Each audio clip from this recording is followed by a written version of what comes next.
teman-teman, balik lagi di channel Ayah Akot. And on his farm he had a cow, E-I-E-I-O. Oke, di video kali ini aku bakal ngasih tahu kalian bagaimana cara memilih bahan peresan ikan cana ultra pada ombyokannya. Jadi kayak aku pernah beli ikan ini waktu dia masih di size 7 cm gitu.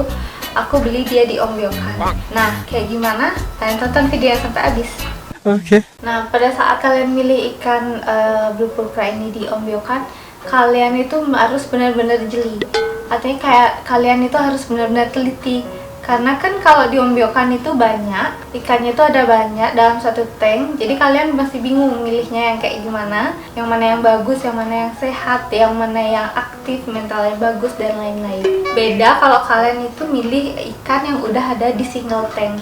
Jadi kalau di single tank kalian bisa cuman fokusnya itu cuman pada satu ikan itu aja. Jadi kalian bisa koreksi ada yang luka atau enggak, ada warnanya kayak gimana, atau mentalnya kayak gimana. Itu kalian bisa sangat gampang untuk menilai pada single tank.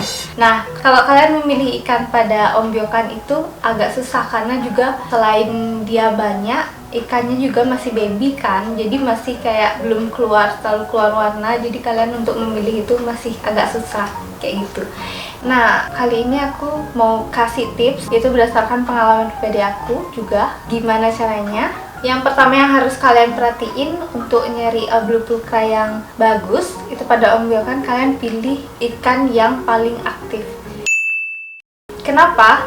Karena ikan yang paling aktif itu adalah ikan yang sehat. Ikan yang aktif itu dia tuh bisa di mana-mana, di tengah-tengah gitu. Dia tuh nggak akan selalu mojok di dasar atau nggak dia di permukaan kayak gini gitu. Jadi kalian pastiin ikan yang kalian pilih itu aktif. Kalau ikannya aktif, sudah jelas ikannya itu adalah ikan yang sehat. Jadi kalian nggak salah pilih ikan nantinya. Nah, kalian juga bisa lihat ini pada dorsal. Selain aktifnya, ikan yang sehat itu bisa dilihat juga dari luka. Jadi pada sirip-siripnya ini kalian bisa perhatiin, biasanya ada yang sobek atau enggak kayak gitu. Oke, jadi biasanya kan ikan, bisa kalian lihat itu ikan ada sobek sedikit, luka pada dorsal, pada sirip atau ekornya itu. Kalian bisa banget perhatiin salah satu ikan yang kalian pilih kayak gitu. Diusahakan cari ikan yang tidak ada cacatnya, tidak ada lukanya, dan aktif.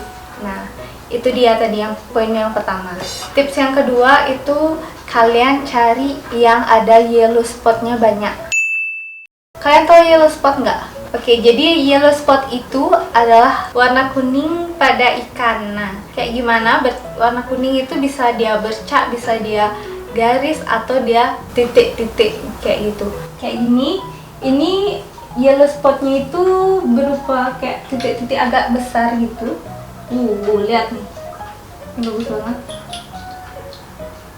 Nah, kalau kayak gini jelas banget kelihatan ada titik-titiknya tuh, biasanya sampai ke pipi-pipi juga ada warna-warna kuningnya itu.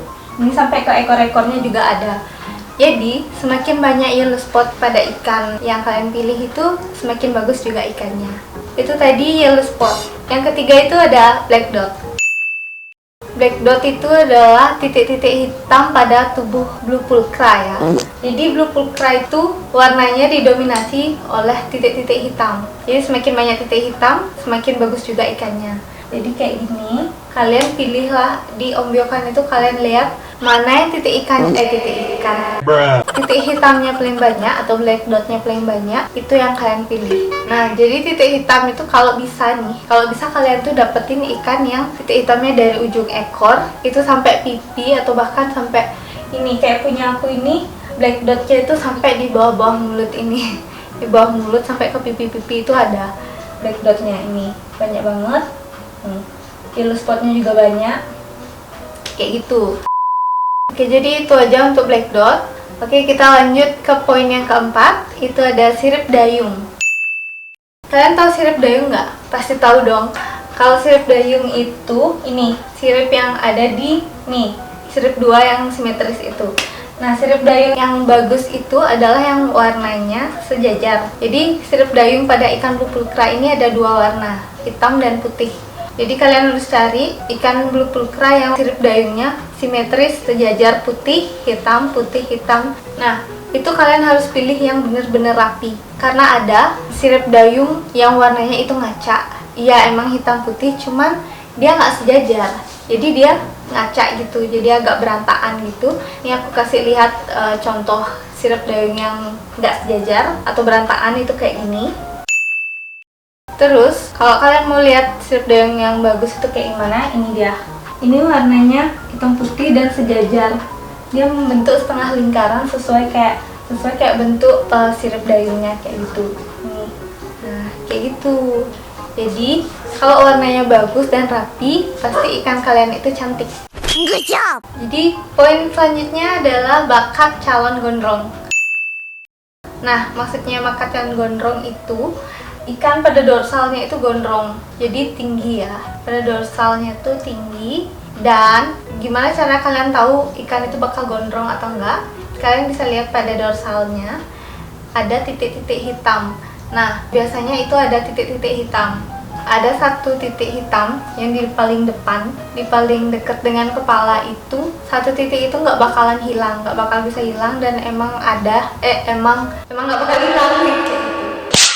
Nah, kalau titik-titik hitam yang di belakangnya itu bakal hilang seiring usia ikan atau besar ikan. Jadi di sini kalian bisa pilih ikan yang lebih sedikit titik hitamnya pada dorsal, karena itu kemungkinan besar ikan itu akan gondrong. Lebih banyak kemungkinan gondrongnya. Itu sih dari pengalaman yang dan aku sempat tanya-tanya juga sama dagang-dagang kayak gitu. Semakin sedikit titik hitam pada dorsal, itu kemungkinan besar ikan akan gondrong. Sudah ada bakat akan gondrong kayak gitu. Dan yang terakhir, paling penting itu adalah yang kalian lihat, mental pada Channa Blue Pulchra. Kalian bisa tes pakai flaring. Jadi ikan mana yang paling respon tangan kalian, berarti ikan itu punya mental yang bagus. Jadi kalau ikan pada saat kalian flaring atau coba main tunjukin jari, dia ngedatengin tangan kalian atau ngerespon tangan kalian, itu ikan yang punya bakat mental yang bagus. Dan menurut aku itu ikan yang lebih gampang buat kita ngelatih mentalnya nanti kayak gitu. Karena poin penting pada ikan itu nggak cuma warna, mental juga. Kalau kalian punya ikan warnanya bagus naik, tapi mentalnya itu jongkok atau mentalnya itu dia muncul aja terus di flaring atau liatin kaca, diliatin apa gitu, dia tuh nggak mau ngerespon kalian atau malah mojok aja, itu ikan yang nggak bagus juga. Jadi kan percuma warna bagus tapi mentalnya nggak bagus kayak gitu. Jadi kayak yang aku tahu sih, Channa Blue Pulchra itu galak sih, emang udah galak sih basicnya. Jadi kayak semojok-mojok ikan Blue Pulchra ini, dia tuh lebih gampang dilatih daripada Channa-Channa yang lain karena dia lebih aktif gitu, yang aku tahu. Oke. Gitu. Kalau teman-teman punya pendapat lain bisa komen di bawah ya. Oke, satu lagi nih, buat teman-teman yang mau cari Channa Blue Pulchra juga, itu dipastikan ekornya itu yang gede, yang besar. Jadi agak besar, itu setengah lingkaran dia full, itu nggak setengah-setengah, jadi setengah lingkaran full, ya full gitulah, atau bisa dibilang close gitu ya. Jadi kalau ekornya besar, pas dia ngembang itu kelihatan bagus banget gitu. Mantap. Oke, itu tadi tips dari aku untuk memilih bahan progresan Channa Blue Pulchra pada ombyokan. Sekian dulu video dari aku kali ini. Buat teman-teman yang baru mampir di channel aku, jangan lupa di subscribe channel aku, nyalain tombol loncengnya, dan juga di follow Instagram aku ayahaquatic_22, TikTok ayahaquatic, dan juga Facebooknya. Oke, buat teman-teman yang udah nonton video aku, terima kasih, dan jangan lupa selalu tonton dan like video-video aku. Sampai jumpa di video berikutnya. Bye-bye.